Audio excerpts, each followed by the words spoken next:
Mais vous êtes encore beaucoup de Mohicans, les derniers Mohicans de la dernière intervention. Je vais d'abord vous parler brièvement de l'après-parent, mais je crois que j'ai plus rien à dire parce qu'on l'a déjà dit de nombreuses fois. Je vais vous expliquer ce qu'est cette fondation, Fondation Portrait. Portrait, c'est le nom d'une personne, d'un médecin qui a créé énormément de choses en Belgique et c'est en hommage à son travail que notre fondation porte son nom. On est fondation d'utilité publique, Maître, ça existe de la même façon, créée par une association de familles. On a un outil spécifique et c'est de cela plus spécifiquement que je vous parlerai, c'est le fonds nominatif. Et puis, je vais réinsister, mais on l'a déjà dit 100 fois aujourd'hui, l'après, c'est aujourd'hui que ça se prépare. C'est quoi l'après-parent ? L'après-parent, c'est constituer une boîte à outils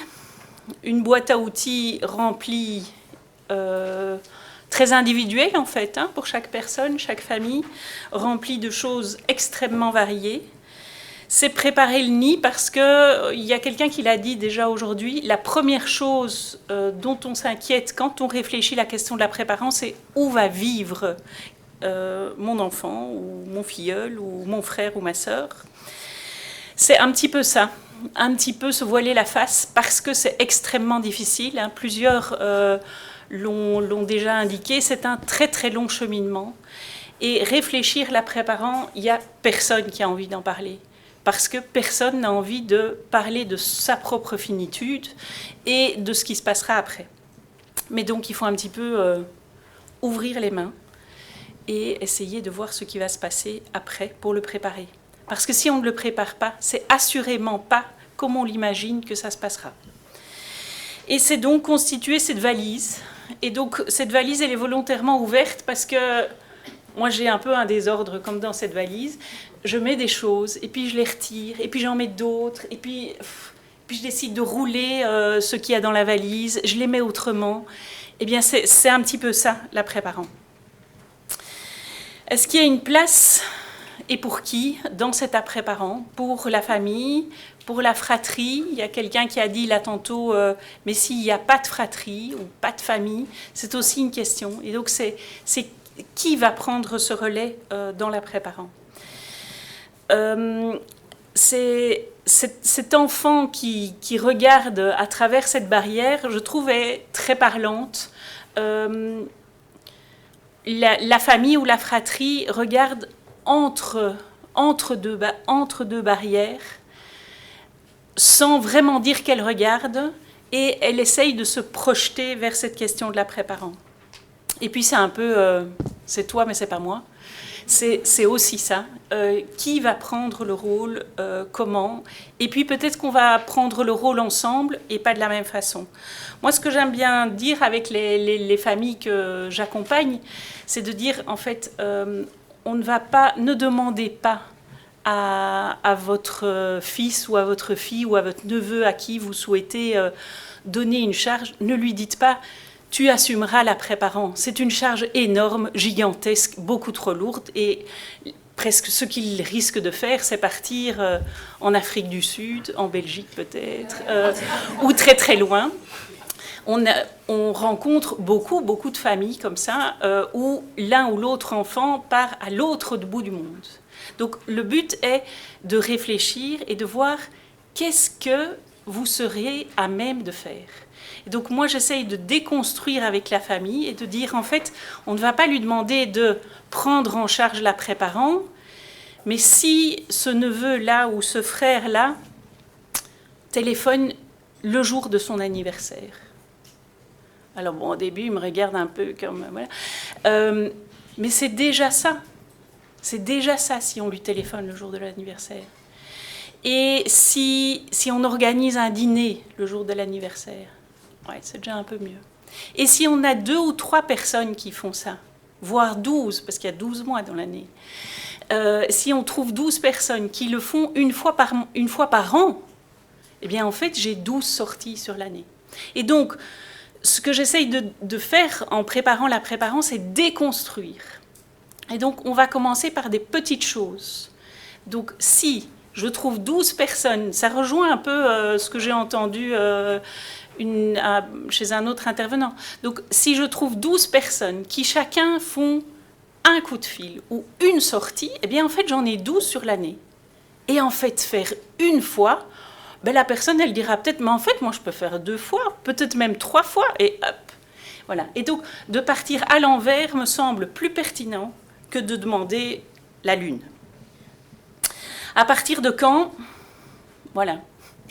On voit ça demain, parce que moi, j'ai plage. Donc, préparer la préparance et préparer aujourd'hui. Parce qu'aujourd'hui, j'espère en tout cas avoir un certain nombre de capacités cognitives. Je suis loin du stress, vous l'avez dit tout à l'heure. Hein. On a pu faire cette réflexion parce qu'aujourd'hui, c'était possible dans notre chemin de vie. Et de faire ça calmement. Et c'est plus facile de faire ça à 60 ans, à 70 ans, on dit ici, qu'à 90 ans. Donc des familles qui arrivent chez moi, ils ont 90 ans. Et en fait, on voit bien que voilà, il y a un grave problème de santé. C'est extrêmement compliqué parce qu'on est pris dans plein d'autres choses. C'est plus facile de faire ça à 60 ans. Peut-être plus calmement, peut-être à distance de cette échéance que l'on craint quand même. Quel réseau? C'est toute la question des promesses. Hein, et les scouts en Belgique, ça marche très bien. Donc la question des promesses, ce que je promets et ce que je pourrais tenir. Ne pas promettre ce que je ne pourrais pas faire. J'ai beaucoup apprécié ce que vous disiez. On peut promettre et retirer sa promesse. Mais dans les deux sens, hein, vous disiez ne pas s'engager et puis revenir, mais on peut aussi s'engager et puis en fait il se passe toutes sortes de choses dans ma vie, et bien en fait ça sera autrement que ce que j'ai prévu. Le réseau, c'est parfois ciao, moi je vais relativement loin. C'est ça aussi en fait. Hein. Le réseau, il est évolutif. Et d'ailleurs, c'est une grosse question de la préparant. Ce sont ces ruptures de vie. C'est de dire, j'ai un professionnel qui est aujourd'hui logopède, vous ne dites pas ça, orthopédagogue. Il prend sa retraite. Eh bien, reprend...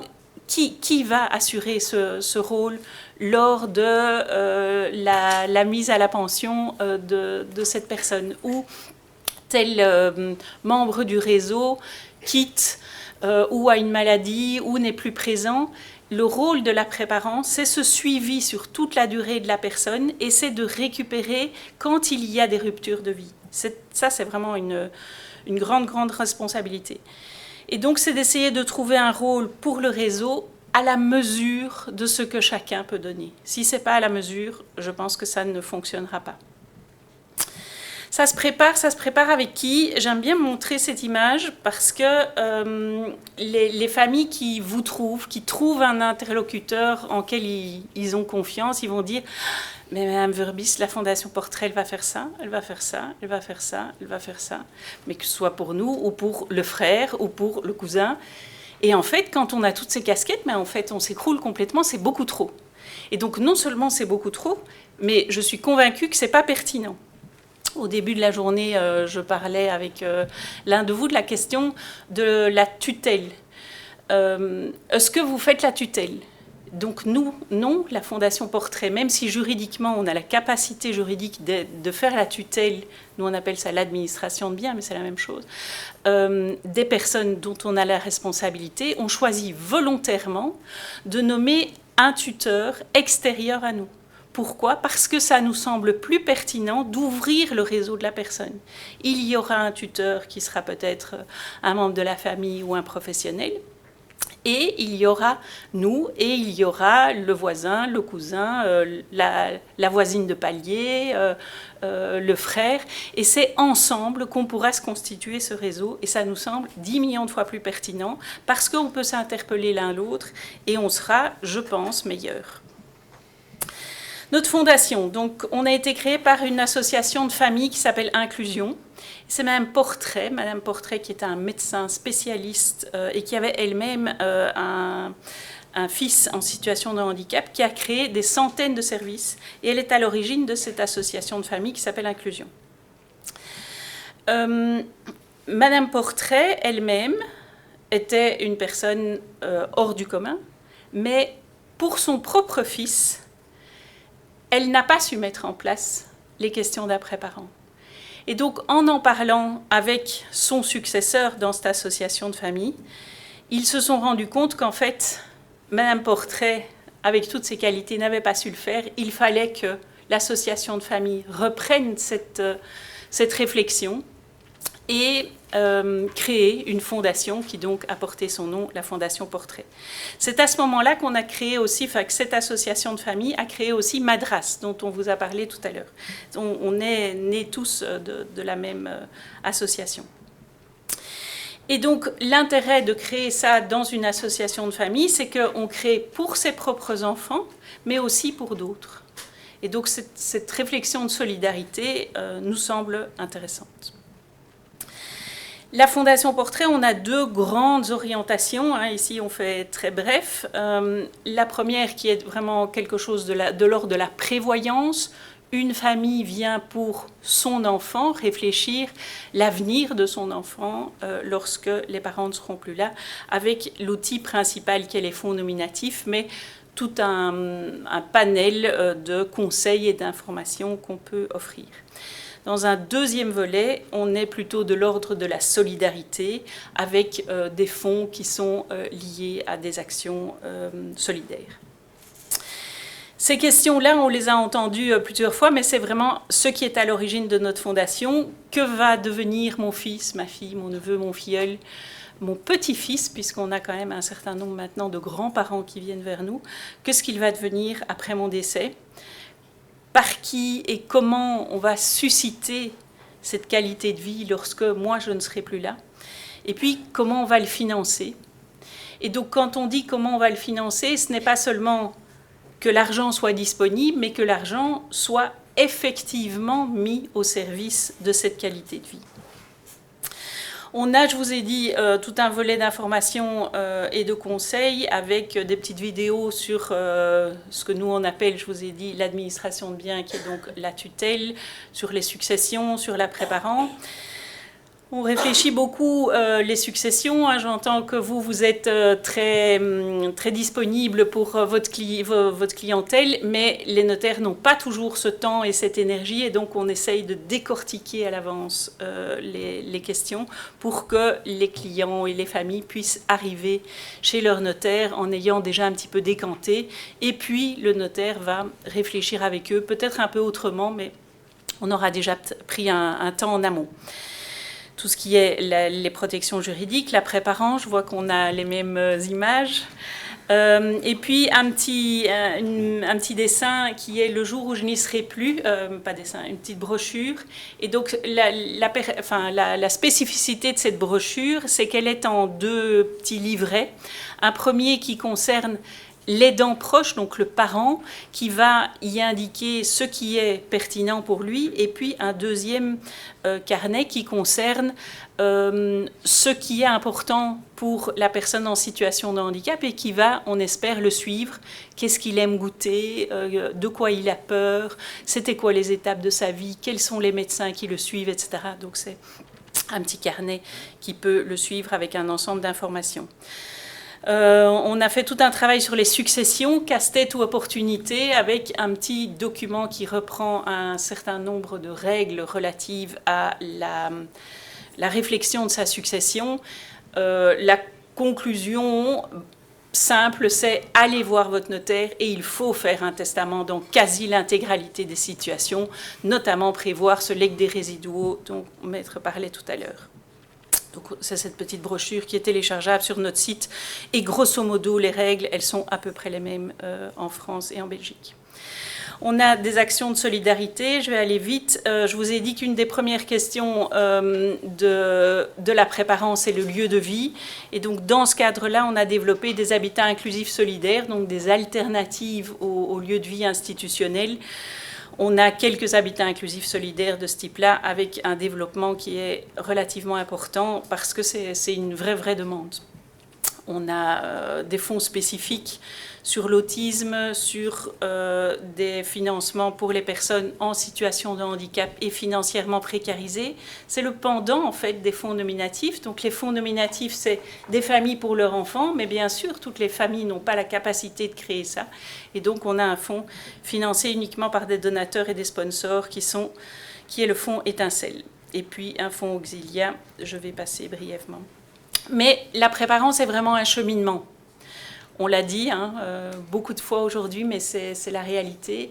Donc moi, je travaille depuis 10 ans dans cette fondation. Je travaillais dans le notariat avant.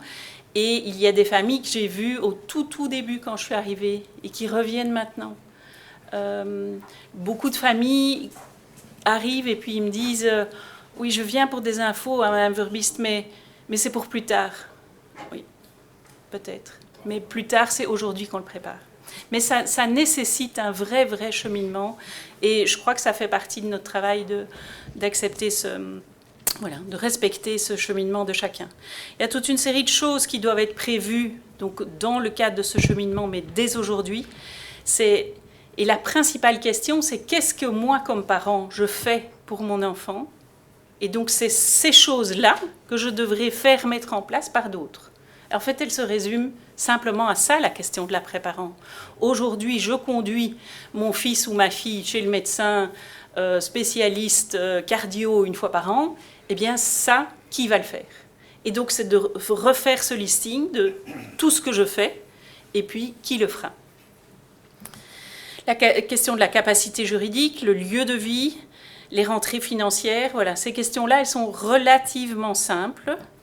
Et puis, il y aura toute une série de décisions à prendre concernant les besoins de base, les soins de santé, donc l'importance d'avoir un carnet de santé à jour qui reprend un ensemble d'informations le plus complète possible, tout ce qui est les achats récurrents, notamment les vêtements ou autres, et puis la création et le soutien du réseau. Donc ça fait vraiment partie de notre travail. On va réfléchir avec les familles tout ce qui doit être mis en place parce que c'est ce cheminement. Et ce cheminement, une partie des familles ont la capacité de le faire par elles-mêmes, mais beaucoup de familles ont besoin d'un accompagnement pour le faire.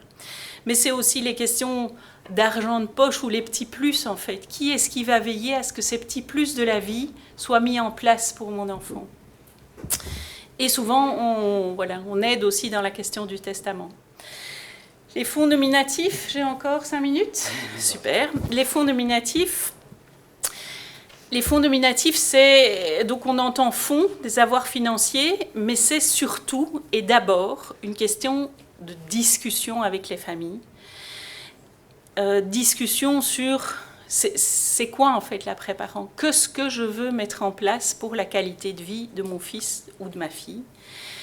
C'est ce que nous on appelle le comité, c'est-à-dire qui va faire partie de l'accompagnement des personnes autour du bénéficiaire, que nous on formalise dans un comité de suivi. Et dans nos comités de suivi qui vont donc accompagner les fonds nominatifs, il y a toujours le bénéficiaire lui-même. Oui, mais mon fils ou ma fille, en fait, il a polyhandicapé. Eh bien, si. Il fera partie de ce comité dans lequel on parlera de sa qualité de vie, parce que, assurément, on ne va pas parler de la même façon qu'il soit là ou qu'il ne soit pas là, et il aura quelque chose à dire des discussions qui sont en cours au comité. Et puis, quels seront les objectifs de ce fonds nominatif? À quoi ça va servir pour sa qualité de vie? Et puis, on va décider à partir de quand. Donc, plusieurs l'ont dit, mais l'après-parent, ce n'est pas que après le décès. On n'arrive pas dans la vie d'un bénéficiaire le lendemain du décès des parents. Ça se prépare. On parlait de confiance, de liens qui s'établissent. Ça se prépare dès que possible et on va entretenir ce lien tout au long de la vie des parents pour pouvoir prendre le relais ou le meilleur relais possible après leur décès. Et puis c'est quoi qu'on va financer et avec combien d'argent, puisqu'un fonds nominatif, c'est de l'argent. Mais il y a des fonds nominatifs qui financent 1 euro par mois. Donc un fonds nominatif, ce n'est pas nécessairement des 100 et des 1000. Donc un fonds nominatif, c'est de l'argent, c'est sûr, mais l'argent n'est pas le but en soi. L'argent n'est que le prétexte. Donc il y a une personne pour qui on finance 1 euro par mois. Bon, c'est un exemple, hein, ce n'est bien sûr pas tous de cet ordre-là, mais parce que ce 1 euro, c'est un porte-clés. Pour elle, c'est très très important, cet achat du porte-clés. Le 1 euro, tout le monde s'en fout, mais c'est organiser cette sortie pour qu'elle puisse avoir ce moment individuel. Donc, beaucoup de vos enfants ou des personnes dont vous vous occupez sont en lieu institutionnel.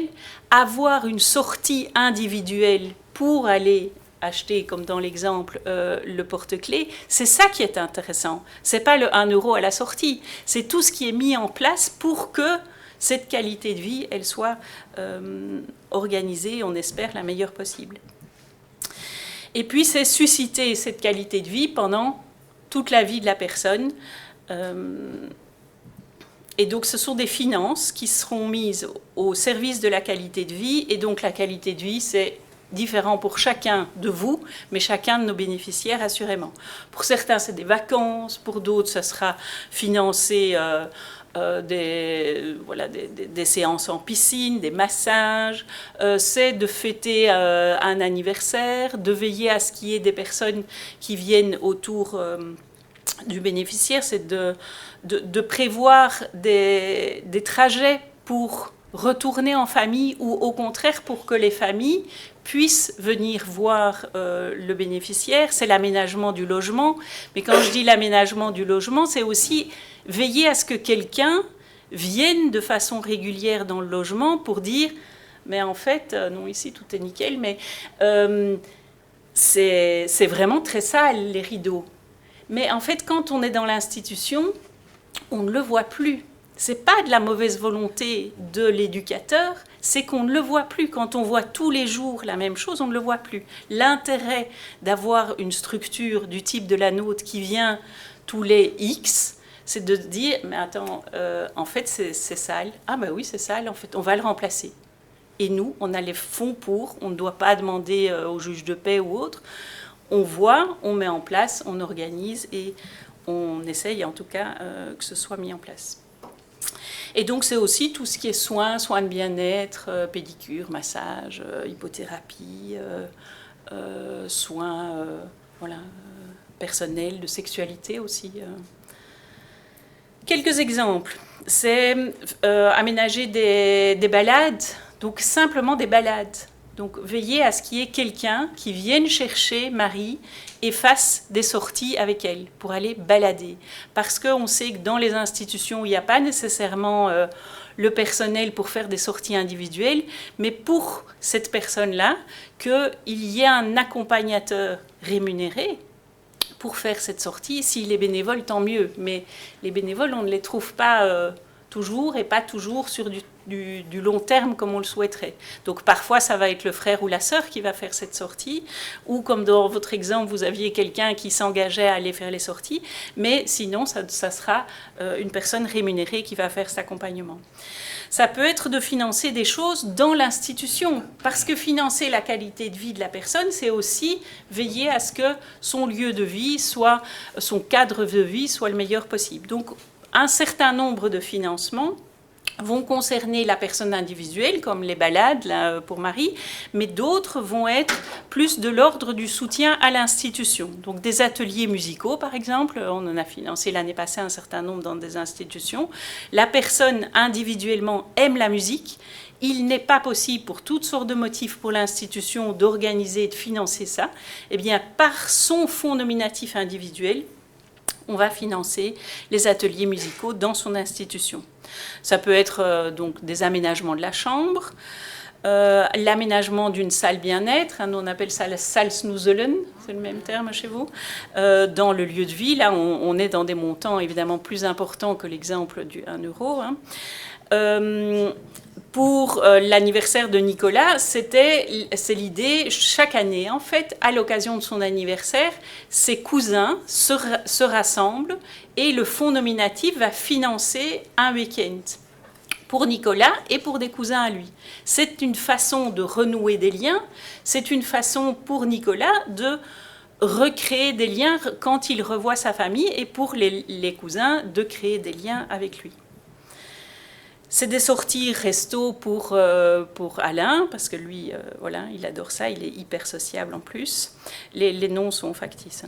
Les vacances de Thérèse, ça peut être soit des vacances dans des institutions ou dans des services spécifiques, soit des vacances individuelles. Donc il existe certains services, vous avez les mêmes, hein, parce qu'il y en a qui sont français, qui travaillent chez nous aussi, qui organisent des vacances individuelles pour des bénéficiaires. Ça peut être financer les retours et les visites chez la sœur du bénéficiaire, de façon à ce que pour la sœur, ça ne coûte rien. Elle accueille son frère ou sa sœur, mais tout ce qui est frais est pris en charge par le fonds nominatif.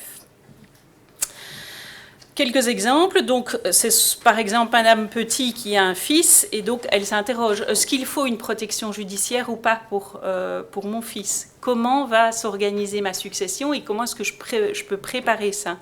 Comment est-ce que je peux préparer l'avenir de Marc après mon décès, mais aussi peut-être un petit peu dès maintenant? C'est-à-dire que si je veux avoir cette confiance avec une structure comme la Fondation Portrait, eh bien en fait, on va peut-être déjà organiser dès maintenant quelques sorties pour voir comment ça marche, pour que la maman puisse remettre les choses dans les rails et puis nous dire, mais en fait, Marc, c'est ça qu'il aime bien.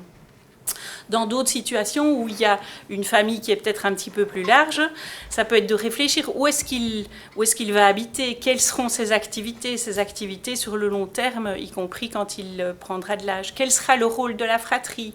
Est-ce qu'il est pertinent ou pas que le frère ou la sœur soit le tuteur, ou quel impact cela aura, puisque si on n'est plus que le frère, mais on est aussi celui à qui on va demander de l'argent, voilà, le lien sera peut-être un petit peu différent. Et puis, dans certaines familles, on va prévoir que le fonds nominatif, il va prendre des choses en charge dès maintenant, ou dès que la personne a 40 ans, ou dès que les parents ont tel âge, de façon à petit créer le lien entre le bénéficiaire, la fratrie, par exemple, et la fondation. Et puis, la conclusion, c'est toujours ça. Il est temps, tic-tac, tic-tac, tic-tac. Il faut y aller, quoi.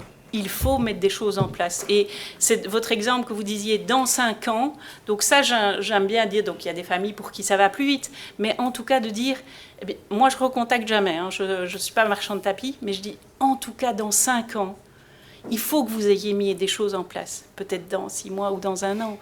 Et si vous l'avez mis en place, eh bien, en tout cas tous les 5 ans, il faudra réévaluer. Est-ce que c'était bien ou est-ce qu'on doit remettre les choses autrement? Voilà, je suis dans le timing.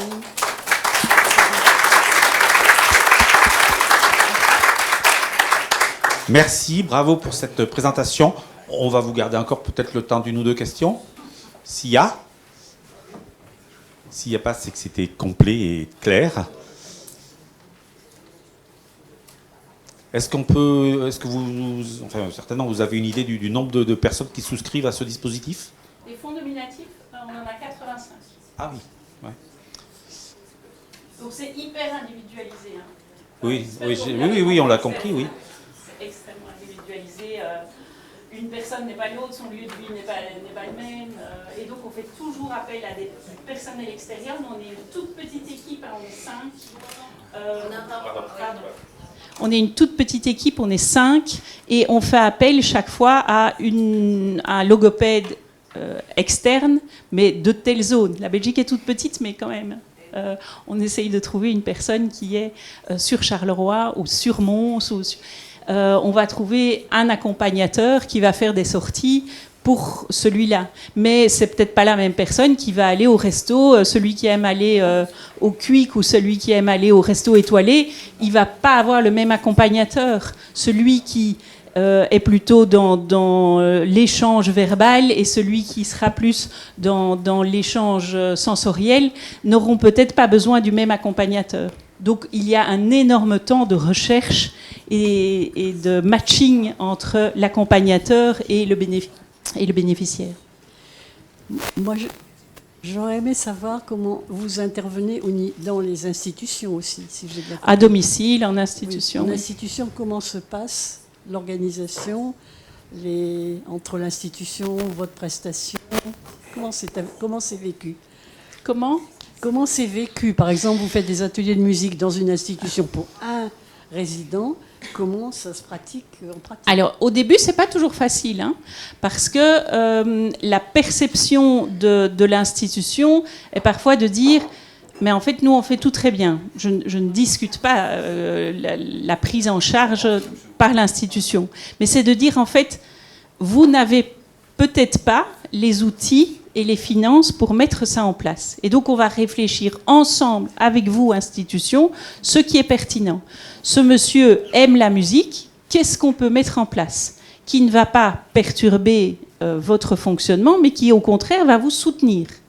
Et donc, il y a des institutions, par exemple, je pense à une dame pour qui on a mis en place des sorties individuelles de balades. La première fois qu'on a proposé ça, je crois qu'il a fallu 3 ans pour que ça se mette réellement en place. Que l'institution perçoive la pertinence pour eux, que c'était absolument pas une contestation de la façon dont ils accompagnaient cette personne, mais qu'au contraire, si cette personne sort, en fait, elle revient avec des choses à dire, à vivre, à échanger, même si elle ne s'exprime pas, hein, mais qu'elle peut échanger. Et donc, la perception des éducateurs est tout autre quand elle revient. Et ça s'est mis en place, mais il a fallu que cette confiance se crée, en fait. Je voudrais compléter. Je comprends très bien quand il y a une manifestation extérieure de l'institution. J'ai plus de mal à percevoir comment c'est géré quand c'est des activités au sein de l'institution par rapport à une personne. Ah, mais les ateliers musicaux, par exemple, oui. Ce n'est pas pour une personne, hein, donc c'est pour le groupe de vie de ce monsieur. Ah, d'accord. D'accord. Okay. Si c'est juste pour une personne, j'imagine plutôt des massages alors. On va le faire dans la chambre ou dans la salle bien-être ou quelque chose comme ça. Et là, mais parfois les massages, ils se font à l'extérieur. D'accord. Ok, merci. Ça va ?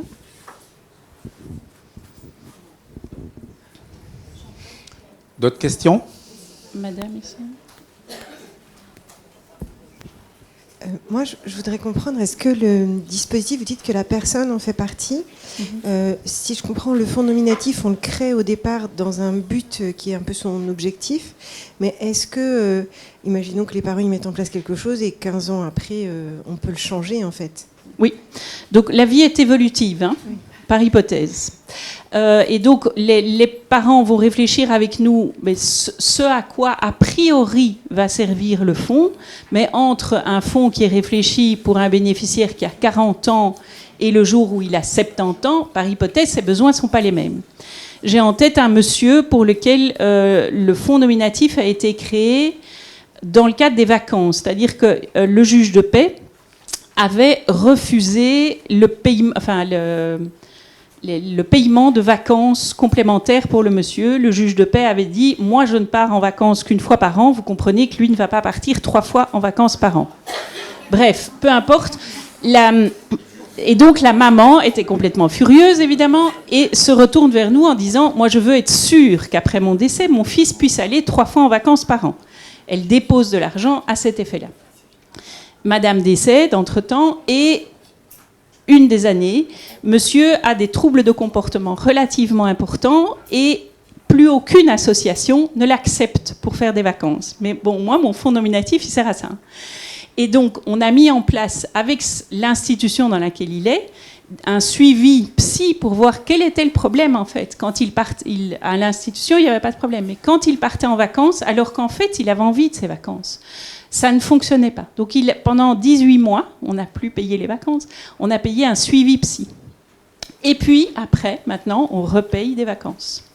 Donc, c'est évolutif par hypothèse. La vie est évolutive. Et c'est à ça que sert le comité, de dire, en fait, que ce qu'on va financer cette année, on va financer les vacances. Ou non, on va financer telle autre chose.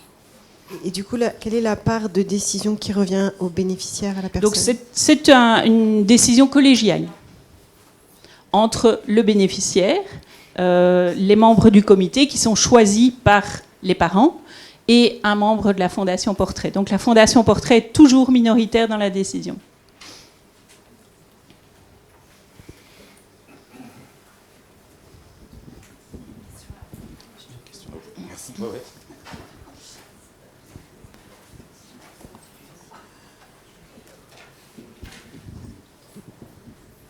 Bonsoir.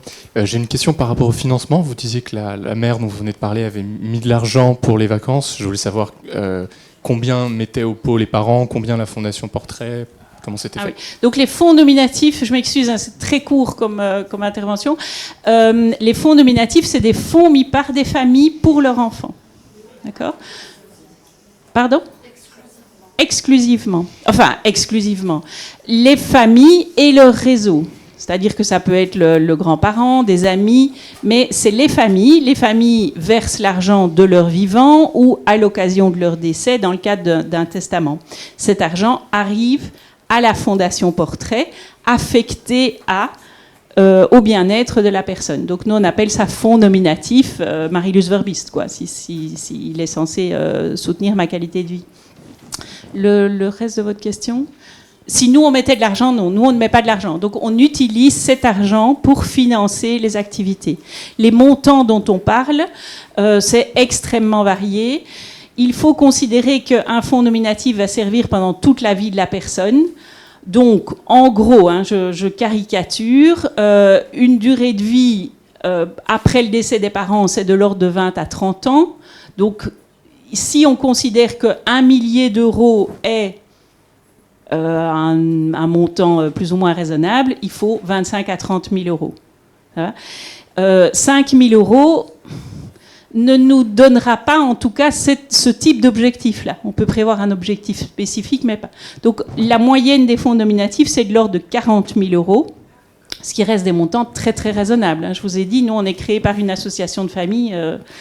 Et il y a des fonds qui ont évidemment des centaines et des centaines de milliers d'euros, souvent parce que le but est également de soutenir l'institution dans laquelle est leur enfant. Donc les gros fonds ont une vocation et individuelle et collective. Les fonds moins importants ont une vocation individuelle.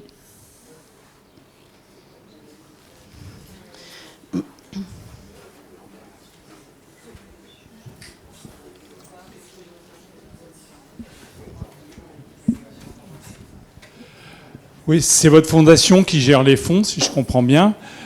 Quand la personne décède, ces fonds ne sont pas forcément épuisés. Qu'est-ce qu'il en advient ?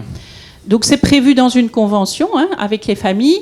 S'il reste de l'argent après le décès du bénéficiaire, 30% du solde revient à la Fondation Portrait pour ses activités de solidarité et 70% peut revenir, 70, pardon, excusez-moi. On avait compris. 70% revient à des projets liés au handicap que les familles peuvent choisir. Généralement, ils choisissent des projets dans l'institution où est leur enfant, mais ils peuvent choisir des projets d'hypothérapie, des projets de recherche liés au syndrome de leur enfant, soutenir telle association, voilà. Mais ça ne revient pas aux familles.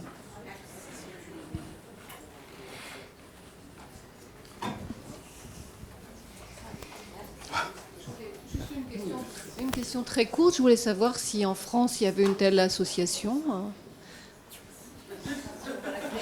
Vous avez volé ma conclusion. En guise de conclusion, je voulais demander si le projet a été déposé ou si vous étiez prête à accompagner des velléités françaises. Non. Volontiers, on partage, mais voilà. Maître me disait que c'était pas si facile au niveau de la fiscalité. Alors, oui, ce que vous nous dites et ce qui est merveilleux et ce qui nous fait bien envie, c'est que ça s'applique en Belgique et ça s'applique pas en France. Ça s'applique pas en France pour une bonne raison, c'est une raison fiscale. C'est que je crois qu'il n'y a pas de fiscalité, les fonds vous reviennent sans fiscalité. Les fonds qui vous sont donnés... Au solde ? Non, lors de la constitution du fonds nominatif. La constitution, on paye une taxe. On paye une taxe. Qui est 7%. 7%. Voilà. Ça fait rêver les Français, 7%. Voilà. Donc, en fait, c'est l'administration fiscale qui bloque les choses. Le notariat le demande depuis des années, c'est d'avoir l'équivalent, parce que c'est un petit peu, si vous me permettez, de façon un peu plus précise et puis le trust américain dans lequel vous mettez des fonds qui sont gérés par une personne avec un objectif qui est peut-être la personne en situation de handicap, mais d'autres objectifs. Mais l'administration fiscale dit pourquoi pas, mais vous payez 60% de droits. Donc ça n'a jamais été mis en place en France, uniquement pour cette raison de fiscalité. Donc en fait, je vous invite à aller habiter en Belgique, de vous résider en Belgique, et puis ensuite d'aller voir la Fondation Portrait.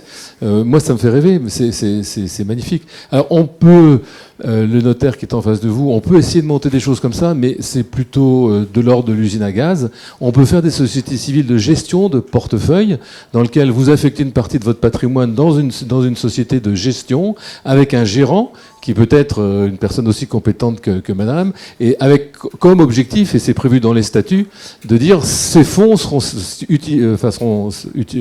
utilisés pour servir aux vacances de tel de mes enfants. Voilà. En théorie, c'est très bien. En pratique, c'est peut-être un peu plus compliqué. Mais je sais l'avoir mis en œuvre plusieurs fois quand la famille a ses compétences, la personne qui veut bien être gérant de la société civile, avec la fiscalité et les ennuis qui vont avec. Voilà. Vous avez beaucoup de chance en Belgique. On vous envie beaucoup. Merci. Pour une fois qu'on nous dit ça.